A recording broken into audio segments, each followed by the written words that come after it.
पहाड़ी के नीचे बसे एक छोटे से गांव में एक जवान लड़का रहता था। वह लड़का उस पूरे गांव में अपने आलस्य और काम चोरी के लिए प्रसिद्ध था। सभी गांववासी उसे आलसी कहकर ही पुकारते थे, क्योंकि वह पूरे दिन एक पेड़ के नीचे पड़ा रहता, झपकियां लेता और अपने भविष्य के बारे में अच्छे अच्छे सपने देखता। उसके दिन ऐसे ही आलस्य में गुजर रहे थे। लेकिन एक दिन उस गांव में एक बौद्ध भिक्षु पधारे, जो कि अगले 3 दिनों तक उसी गांव में ठहरने वाले थे। बौद्ध भिक्षु गांव में भिक्षा मांगते, दिन भर लोगों को उपदेश देते और रात्रि में गांव के बाहर बने बौद्ध मठ में विश्राम करते।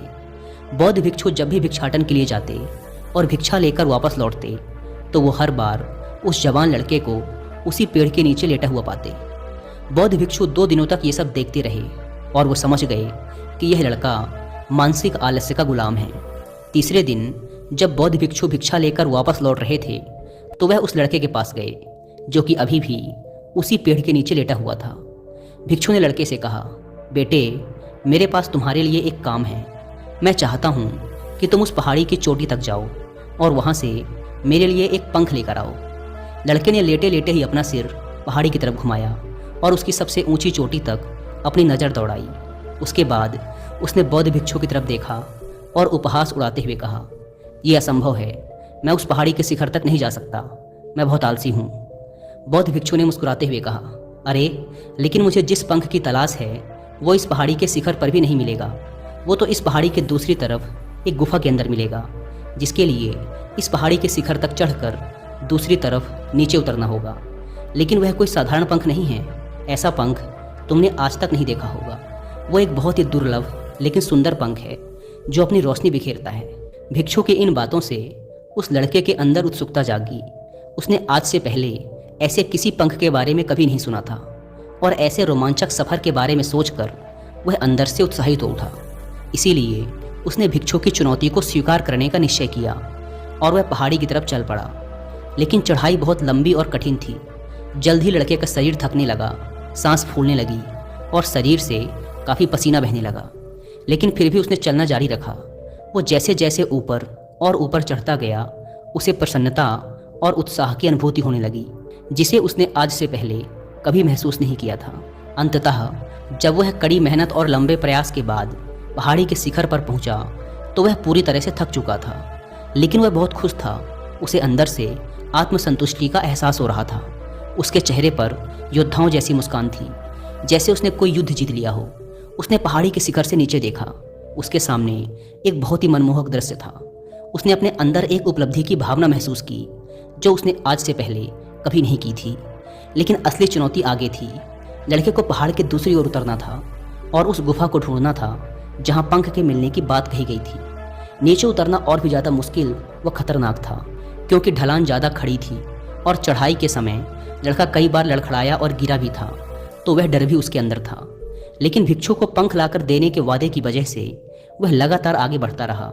काफ़ी खोज मशक्कत और कड़ी मेहनत के बाद जब वह अंत में गुफा तक पहुंचा, तो उसने देखा कि पंख वहीं पड़ा हुआ था, जो गुफा के प्रवेश द्वार से छनकर आ रही रोशनी में चमक रहा था। उसने पंख उठाया, लेकिन उसकी सुंदरता को देखकर अचंभित रह गया। वह काफ़ी देर तक पंख को ही घूरता रहा, लेकिन फिर अचानक उसे याद आया कि अभी तो उसे वापस भी जाना है। उसने खुद की तरफ देखा। वह पूरी तरह से थक चुका था। वह चिंतित हो गया कि वह पहाड़ पर कैसे चढ़ेगा और भिक्षु तक पंख कैसे पहुंचाएगा। एक पल के लिए उसने हार मानने के बारे में सोचा, लेकिन फिर उसे वह उपलब्धि और गर्व की भावना याद आ गई जो उसने पहाड़ी के शिखर पर पहुंचने पर महसूस की थी। उसे एहसास हुआ कि उसके अंदर इस सफ़र को दोबारा पूरा करने की ताकत और दृढ़ संकल्प है। वह दोबारा पहाड़ी पर चढ़ने लगा। उसकी मांसपेशियों में दर्द हो रहा था, पैर कांप रहे थे, फेफड़े फटे जा रहे थे। वह कई बार लड़खड़ाकर गिर भी पड़ा, लेकिन उसने हार नहीं मानी। वह खुद को आगे बढ़ाने के लिए लगातार प्रेरित करता जा रहा था। अथक प्रयास और घंटों की कड़ी मेहनत के बाद अंततः जब वह बौद्ध भिक्षु के पास पहुंचा और उनके हाथों में वह पंख रखा, तो उसकी खुशी का ठिकाना ना रहा। उसे महसूस हुआ कि आज उसने अपने आलस्य पर काबू पा लिया है और कुछ महत्वपूर्ण करके दिखाया है। उसके चेहरे पर इतनी खुशी और संतुष्टि का भाव देखकर बौद्ध भिक्षु मुस्कुराए और बोले, बहुत बढ़िया मेरे बच्चे, आज तुमने जीवन का एक बहुत ही महत्वपूर्ण सबक सीखा है कि आलस्य कोई ऐसी चीज़ नहीं है जिसे स्वीकार कर लिया जाए या सहन किया जाए। आलस्य एक चुनौती है, जिसे दूर करना होगा।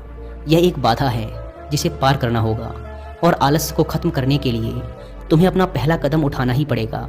अपने लक्ष्य की ओर चलना ही पड़ेगा और तब तक चलते रहना पड़ेगा जब तक तुम अपनी मंजिल को हासिल नहीं कर लेते। लड़के ने भिक्षु के शब्दों की गहराई और उसके महत्व को समझते हुए हाँ में अपना सिर हिला दिया। आज उसे एहसास हुआ कि वह हमेशा से ही बड़ी और महान चीज़ों को करने में सक्षम था, लेकिन उसके आलस्य ने उसे रोक रखा था। अब वह जानता था कि उसके पास अपने रास्ते में आने वाली किसी भी बाधा को दूर करने की ताकत और दृढ़ संकल्प है।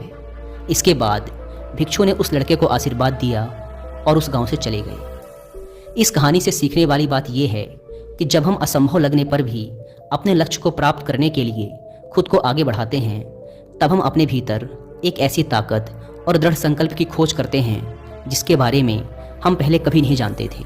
आलस्य पर काबू पाने के लिए हमें खुद को चुनौती देनी चाहिए और बड़े व महत्वाकांक्षी लक्ष्य बनाने चाहिए। फिर चाहे वो लक्ष्य कितने ही मुश्किल क्यों ना हो, हमें लगातार खुद को अपनी शारीरिक और मानसिक सीमाओं से परे ढकेलते रहना चाहिए और असफलताओं व बाधाओं का सामना करने पर भी अंदर से मजबूत बने रहना चाहिए। हमें अपने लिए एक नियम बनाकर और उस पर टिके रहकर अपने दैनिक आदतों और दिनचर्या में अनुशासन और निरंतरता भी विकसित करनी चाहिए। हम कुछ ऐसी अच्छी आदतें बना सकते हैं जो हमें मन न लगने पर भी ध्यान केंद्रित करने और क्रियाशील बने रहने में मदद करती हैं। एक और महत्वपूर्ण बात, आलस्य पर काबू पाने का मतलब विकास की मानसिकता विकसित करना है। इसका मतलब चुनौतियों और असफलताओं को विकास और सीखने के अवसरों के रूप में देखना, न कि हार मानने के कारणों के रूप में। विकास की मानसिकता को अपनाकर हम असफलता के बारे में अपनी सोच को नया रूप दे सकते हैं और इसका अपने सुधार व सीखने के लिए उपयोग कर सकते हैं। और अंत में हमें अपने आलस्य पर काबू पाने के लिए अपने आराम को छोड़कर जीवन की चुनौतियों और अवसरों को स्वीकार करना ही पड़ेगा।